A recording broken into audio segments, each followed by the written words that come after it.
ஆண்டவராக இயேசு கிறிஸ்துவினே நாம் மையப்படுவதாக இந்த காலைவேளையிலே உங்களை யாவரையும் பார்ப்பதில் மிகுந்த சந்தோஷம்.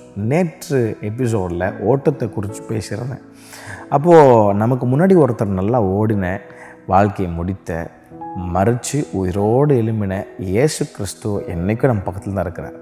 அவர் நிறைய தடவை நம்ம வாழ்க்கையில் நம்ம பிரச்சனையை பார்க்கும்போது, சோதனைகளை பார்க்கும்போது, உபத்திரவங்களை பார்க்கும்போது நம்ம சொல்கிற ஒரு காரியம், இயேசு கிறிஸ்துவுக்கு என்ன தெரியும், அவர் நான் இவ்வளோ தூரம் உபத்திரவப்படுறேன், பிரச்சனை படுறேன், போராட்டம் இருக்குது, அவருக்கு ஒன்றுமே தெரிய மாட்டேங்குது, அவர் ஜபத்தை கேட்க மாட்டுறாரு, எனக்கு எந்த ஒரு உதவியும் பண்ண மாட்டுறாருன்ற லெவலுக்கு தான் நம்ம போய் இறங்கிடுறோமே தவிர ஒரு வசனத்தை நம்ம எல்லாரும் அநேக நேரத்தில் மறந்து போய்டும். எபிரேயர் எழுதின நிருபம் 2ஆம் அதிகாரம் 18ஆம் வசனத்தில் ஒரு வசனம் எழுதப்பட்டிருக்கு. அப்போஸ்தலனாகிய பவுல் ரொம்ப அழகாக சொல்கிறத பாருங்களேன். ஆதலால் அவர் தாமே சோதிக்கப்பட்டு பாடுபட்டதினாலே அவர் சோதிக்கப்படுகிறவர்களுக்கு உதவி செய்ய வல்லவராக இருக்கிறார்.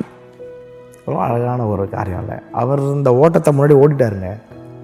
நம்ம ஓடுற இந்த ஓட்டத்தை அவர் முன்னாடி ஓடிட்டார், வெற்றிகரமாக முடிச்சிட்டார், ரொம்ப அழகாக அதை முடிச்சிருக்கிறார். அதனால தான் இயேசு கிறிஸ்து சொல்கிறாரு, நான் ஆல்ரெடி இந்த ஓட்டத்தை ஓடிட்டேன், அதனால தான் சோதிக்கப்படுகிறவர்களுக்கு நான் உதவி செய்ய வல்லவராக இருக்கிறேன் அப்படின்னு சொல்கிறேன். ஒருவேளை இன்றைக்கி பல காரியங்களில் சோதிக்கப்படுறீங்களா?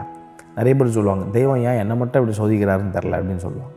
ஆண்டவர் சொல்கிறேன், சோதிக்கப்படுகிறவர்களுக்கு உதவி செய்ய வல்லவராக நான் இருக்கிறேன். இந்த உலகத்தை நான் ஜெயித்திருக்கிறேன்ப்பா, ஜெயித்த நான் உனக்குள்ளே இருக்கிறேன். உலகத்தில் இருப்பவனை பார்க்கிலும் உனக்குள்ளே இருக்கிற நான் பெரியவர், பெரியவர் பெரிய காரியங்களை செய்வார். ஏன் எங்கே போச்சு விசுவாசம்? ஏன் பிரச்சனையை பார்த்துட்டு இருக்கிறீங்க? ஏன் பிரச்சனையை தாண்டி உங்களால் அவரை பார்க்க முடியலையா? அவ்வளோ தூரம் உங்களுக்கு பிரச்சனை பெருசாக தெரியுதா? இதெல்லாம் ப்ராக்டிஸ் பண்ண தான் நடக்கும். டக்குன்னு உடனேலாம் மனசு உடனேலாம் மாறாது. ஆண்டவரை முழுமையாக நம்பும்போது, ஆண்டவரை சார்ந்து இருக்கும்போது, மலை போல் இருக்கிற பிரச்சனைகள் உங்களுக்கு முன்பதாக மெழுகு போல் அது உருகும். அப்போ கண் அவர் மேலே இருக்கட்டும். ரெண்டாவது, அவர் உதவி செய்ய வல்லவராக இருக்கிறார். ஆல்ரெடி அவர் ஓடி இருக்கிறார். அதனால் இந்த காலவெளியில் ஒருவேளை பலவிதமான போராட்டங்கள், சூழ்நிலைகள் உங்கள் வாழ்க்கையை சூழ்ந்திருக்கலாம். ஆனால் இயேசு கிறிஸ்து சொல்கிறாரு, நான் உனக்கு உதவி செய்ய வல்லவராக இருக்கிறேன்.